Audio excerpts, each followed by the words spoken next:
video for the Sagittarius female in a couples relationship.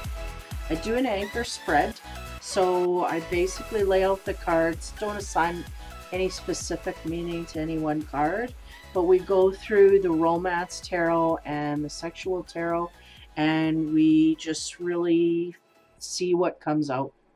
And this energy should manifest over the February month.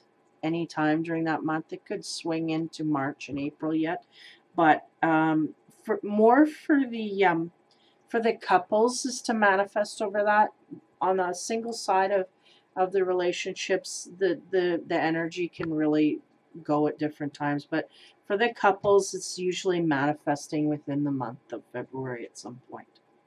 So the first card I get in the romance side of things is the Page of Coins. So we're talking about the Sagittarian female within the relationship. And when I look at the Page of Coins, I feel like this guy, all he's got is this bucket and his flute. And he's happy and he's going to go off and do whatever he wants to do. So I feel like the name of the game here with this guy is a need to feel independent. Now, he is not attached. In this relationship, it's attached. So there's a feeling of needing to feel independent within the relationship. A feeling of gaining your own identity within your relationship. And I feel like you're kind of isolating yourself to figure out what that is. Exactly. Okay. As we move into the sex card to clarify that, we get the Seven of Cups. And the Seven of Cups is really, it's that daydream love kind of card. And what I like to explain here is there's another card that's very similar to this, but it's more rooted in a grounded sense that there's something in the relationship that happens that inspires, you know, the daydreams. But here I get a sense there's something missing in the relationship that inspires them to dream, to create it in that dream time, because it's not here in reality. So when we have that sense of being an individual, we're daydreaming our way through that process. Okay. So the next card I get in the romance area is the Nine of Coins. So the Nine of Coins is really about that grounded relationship. You guys have been together for so long, and you know, everybody knows you, and everybody, you know, it's stability, and some may even idolize you. Okay, so there's things here that you're trying to fix on the inside, even though there's a great ground and stability here, like a great base. There's something off. Now, we have this couple and there's a sense of trust here within the relationship, but I feel like it has to do with individuals' lessons within each person that has to be dealt with. So to clarify the Nine of Coins, we get the Nine of Cups. So interesting, the nine, right? So be aware of the 9th month, the 9th day of February, 9th something about the nines are significant here. And nines are really, you know, final step before completion, right? That's what they're making me aware of here. We're almost there, so we just got to keep going, keep going in the direction we're going. I feel like there's a little bit of a pessimism to completion of something, so we need to keep that in mind. So then, anyway, the Nine of Cups here, when we're talking about this relationship, is really about someone tending to someone else in the relationship, you and your partner tending to each other on an emotional, sensual side. Maybe not so emotional, but on a sensual, caring, compassionate way, okay? And I feel like it may even be discussed, this whole who am I in the relationship thing. It may be even discussed with your partner to the degree where there's a feeling here that we're going to figure that out, or I'm behind you to figure that out. Whatever you need to do that, we'll make it happen.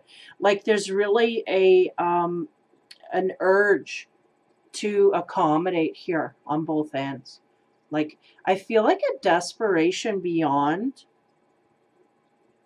how deep the problem really is. I feel like there's a desperation here, but it nonetheless is working for the couple, but it's really heavy energy to solve this problem. So the next card I get is the Two of Cups. Now, the Two of Cups is really about that first meeting, you know, getting to know someone new. Now, I feel if this is within the relationship, I feel that maybe this talk and all of this discussion about feelings and opening up to one another here is coming to a better understanding of each individual within the relationship. Now, the card I get on the sex side is the Six of Cups. And the Six of Cups is really about thinking about the past. In a single relationship, I say, well, past love, whatever. But I feel like this is about how things were in the relationship. And I feel like that's really what we're hinging on here. We're trying to, I feel like there's three phases: how things were, how it was when we decided there was a problem, and where we need to go. And that's really what's going on here. Is there's looking at all those details, and yet I feel like a sense of huge accomplishment because we're really communicating outward, whereas before we weren't. We weren't communicating with our partner as openly as we are now, and I feel like that's making huge strides in deepening things. And the reason is because I get Six the Lovers coming in here on the romance side, and that's really that passion reigniting, right? It's feeling that. And I get a sense here that we have a strong, sturdy relationship, but I didn't get the feel of the passion the way it's starting to ignite. I feel like we're just on the verge of igniting that, right? Of feeling that on a deeper level. So as we move to clarify the Six, we get the Three of Pentacles, which is the grounded sexual feelings, you know. So wanting to come home to have sex with your husband or your boyfriend or whatever, that's the feeling I'm getting. You're enjoying that. Where was that before? It wasn't here. It wasn't here. So now it's here, you know. And how did that happen? Like, where did we go? What happened? You know, it's like time went by and things changed. And I feel like the Sagittarius, the female, she's going, how did it change? Because I really don't remember me changing. And I don't remember them changing, but things changed. And they're trying to figure all that out. They're trying to make sense of all of that. And in the meantime, it is enriching. You know, there's an enriching process here for the relationship. Now, as we move down, we get the Page of Swords. Now, the Page of Swords is about blunt communication, emotionless, things that are said that may off-put the partner, but nonetheless, it's in truth and honesty, but it may kind of, may sting a little bit, you know? And I feel like this is being delivered either to the Sagittarian female or to her partner, and whoever's delivering it is not quite aware that it has the stabbing pain that it actually comes out with, but nonetheless it's being delivered. Now, to expand on that, we get the Ace of Pentacles. So no matter what the information and what is said, it brings them to a closer physical intimacy within the relationship. So there's some blunt words that are said here, some harsh.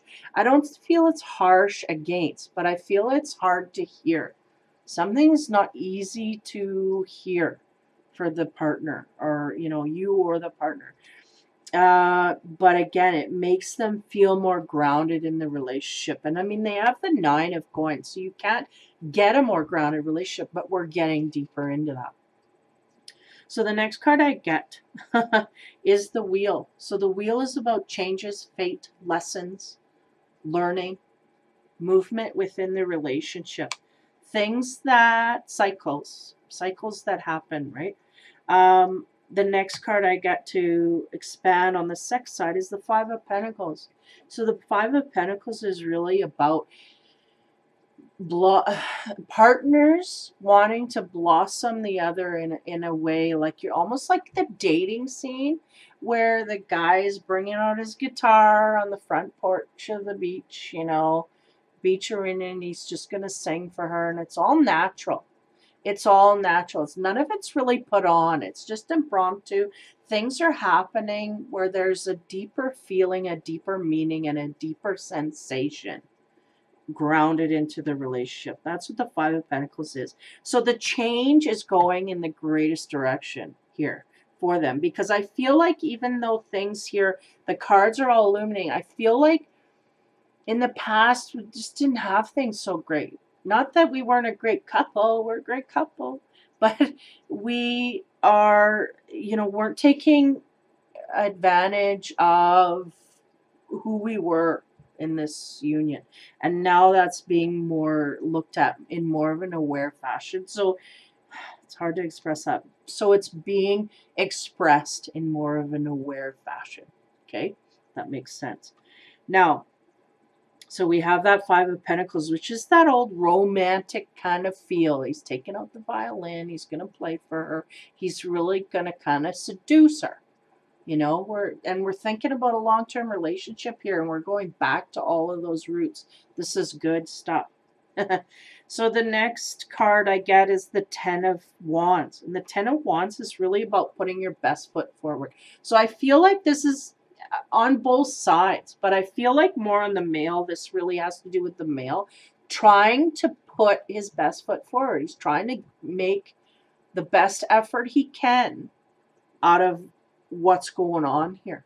So really putting a concerted effort in and getting results from that. And then we have the Ten of Cups, and really the Ten of Cups is about those things that the emotions bring out. Now, we have to keep in mind here on the Ten of Cups that there's someone offering and someone kind of running away. Now, as I go on, we have the Five of Cups. Five of Cups is about squabbles and arguments. Okay, so I feel like we get a reaching out here that is not maybe accepted fondly, or something happens where we get into an argument. Now, the moon here, so there may be some untruths, things that have been hidden, that have been discovered, that come out into the open, and it creates a bit of a kerfuffle. Now, as we go into the last romance card, we get the Ace of Coins. And the Ace of Coins is really, I assign it to be putting money above all else. Now, in this reading, I don't feel that to be true. I feel like money seems to be something that highlights another problem, or highlights or kind of catches some details. We may have some money missing from where we thought it should be, and then all of a sudden it creates an argument. Or we may have just something with the money here. Now, as I go to the last sex card, we get the Two of Swords. So we have someone offering to the female, and the female being coy about it. Now, I feel like there's something here with the male making an offer to the female of trying to impress her in a way that may have to do with money. And then there's some kind of a dishonesty within that, having to do with the money situation. So you be careful, I guess, or I feel like it's going to come out nonetheless. There's something here about money and finances that I feel like the woman is unaware of. So we may have a situation where there's something of dire importance here with money is either kept from one partner or the other. And it we have to kind of watch that, because it has the ability to create some great strife here. And I wouldn't be surprised if somebody's lying about how much money they're spending in a certain area, and then it throws everything off. But nonetheless, I feel that's kind of in left field here. For the most part, I feel like the Sagittarian female is within the couple is learning a lot of huge lessons here, you know, um, and getting some good results, opening up to the partner and both ways. It's not just her opening up to him opening up to her. It's going back and forth. And there's really a lot of changes within the relationship and a lot of effort being put forth by both parties. I do feel that both parties are somewhat equal in that give and take, you know. And but nonetheless, there's some kind of a thing here with the money situation. Go to watch your finances. Make sure that all your checks are balanced out or something like that, because it seems like we may have a situation where like a time lapse, like someone saying, oh, the check's going to come out on the 15th, and we end up making a thing on the 14th, and the check comes out and you don't have the money to cover it, something like that. Maybe something like that, where somebody spent something without telling the other and presumed that everything was okay. Creates a little kerfuffle, but I don't think it's anything too huge. But nonetheless, there's some secrecy about money. So that may be something that over the long term is a problem. Maybe that's the root of what is causing problems here is money. So we got to be aware of that. And if that's the case, that there's spending of money without, you know, the dishonesty can create another partition here. So we got to be aware of that. I think the Sagittarian female may be aware of that, but for her partner, I feel like he's got to be aware that that's a destructive thing. You know, this dishonesty, even if it's in the financial area, it wrecks things on the romantic side. So that's really what I'm getting a sense here is they just brought it in to say, yeah, we can shut that down real quick if we're going to lie about the money situation. So be aware of that. There's the ability to do damage here where really there's no excuse why we create that, right? So having said that, for the Sagittarius female in a coupled relationship, happy Valentine's Day. You're making progress, and I'm getting a little hint here. Let them know that they're really there's a little ways to go here, but don't give up on this. You know, we have that squabble here. Don't throw the baby out with the bathwater. We've made a lot of progress. We've gone a long way. So we need to reward that and not focus on the negatives, because we should be able to get over that quite easily. So happy Valentine's Day, Sagittarius. Take care, have fun, and be kind.